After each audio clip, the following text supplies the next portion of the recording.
Go. So, Wilson Morales talking to David Diggs regarding his role as Frederick Douglass in The Good Lord Bird. Obviously you're getting a lot of projects. What made you say yes to this? Ethan came to a play I was doing in New York and gave me the book. He like we went and got coffee the next morning, and he was like, "Read this. Have you read The Good Lord Bird?" And I said, "I haven't read it." He was like, "Will you read it? I would love you to play Frederick Douglass, but it's a particular take on Frederick Douglass, and I want to make sure you're okay with it. I don't want to say too much about it, but read the book if you have time."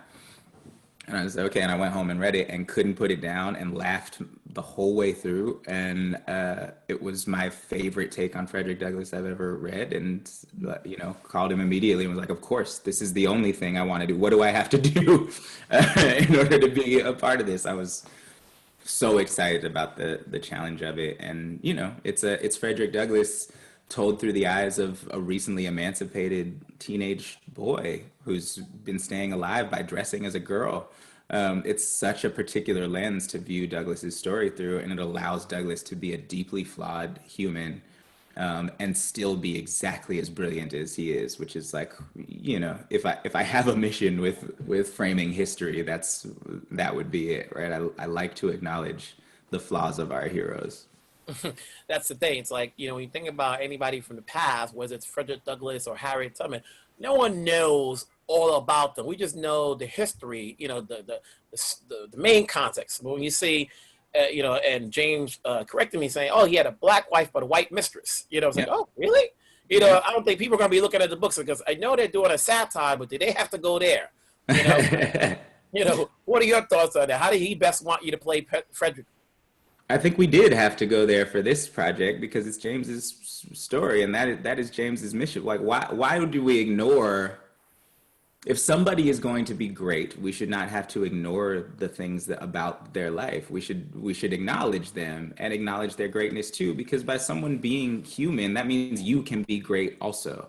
We're in a moment right now where we are scared sometimes to be great, right? Like we always say, well, I can't do enough. I'm just me. Like there's nothing I can do. And that sometimes will keep you from signing the petition or doing the little things that you can do to affect change, right? Talking to your racist family, like the little acts that one person can do that have great effects on the world. And I think a big part of McBride's point is like Frederick Douglass was a genius and wrote some of the most important things that documents that we have, and was a great abolitionist and affected a ton of change. And he was a man, and he was the most famous man in the world.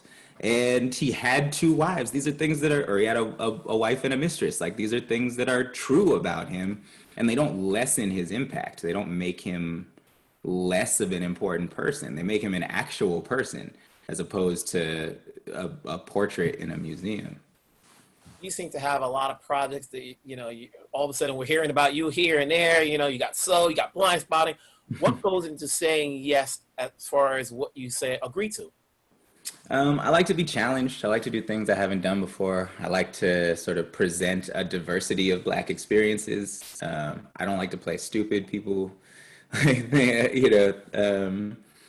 like that, like a bunch of just little sort of things. And then I just like, I like telling cool stories with cool people. Like that's kind of my thing. So if I am prone to say yes to something if I like the team that's working on it, and if they're folks who seem like big swings. The thing about Good Lord Bird is it's tough to get right. I read that book and it was like, it's amazing that you're trying to adapt this. There are so many ways this could go wrong.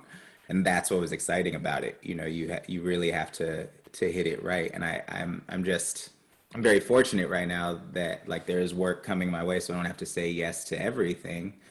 And so I'm taking advantage of that time because it can be fleeting in Hollywood to just, make sure that I do things that I think are big swings that are like really trying to do something difficult and wild and fun. Are we getting another season of Snowpiercer? We are. I'm up here finishing season 2 right now. So I'm in the midst of my 2-week quarantine. I'm in Canada. So yeah, that's we're almost done. We're very close. And then you got Soul coming up. How much fun was it doing that? Oh, it's great. I mean, I love doing animation. It's you know, you don't really even have to get dressed, and working on that project was incredible. Pixar's it's kind of like, you know, for me, because I'm from Oakland and they're right there, but they're always like they're our version of the Magic Kingdom. They're just, you don't really get to go in there unless you're working on something. So I felt very much like like reverting to my child self, getting to walk through like Pixar and seeing how they, you know, how they make all of these films that I grew up loving. Before I let you go, obviously, you know, when this the Good Lord Bird airs, obviously we're in the start of the fall season. There's going to be a lot of shows coming on. We're getting sports back. You know, what's a good reason for people, because we're all going to be home watching lots of TV. Yeah. What's a good reason for people to tune into this? I think it is. I think you'll have trouble finding a more entertaining show. I mean, it is really, really fun, and it's big in scope. It's action packed. It has all of the things we like in TV, and also it's telling a story. It's telling the history of our country in a way that humanizes all of it, right? So, and it's telling a piece of history that has been hidden from us, you know, intentionally.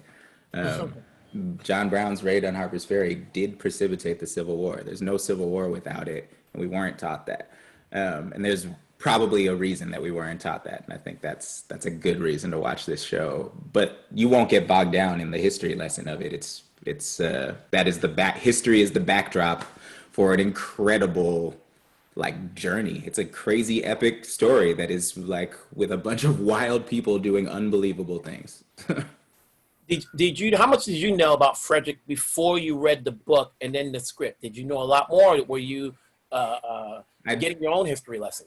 I'd read, yeah, no, I had to do a lot of research. I'd read one of his autobiographies, and then on top of, you know, whatever we had, the few lines we were ever taught about him in school. So, yeah, it was a great opportunity for me to go back and read a ton of his work and a lot of his correspondence with John Brown and sort of rediscover the Fourth of July speech, which is, you know, one of the greatest speeches ever given, I think, and then read a lot of sort of new biographies about him that contextualize his work in a really interesting way. So yeah, it was fun to dive back into that. David, it's good talking to you. Obviously, at some point or another, we'll see each other again. Yes, sir. Thing, and we'll talk down the road. Appreciate you, Take man. care.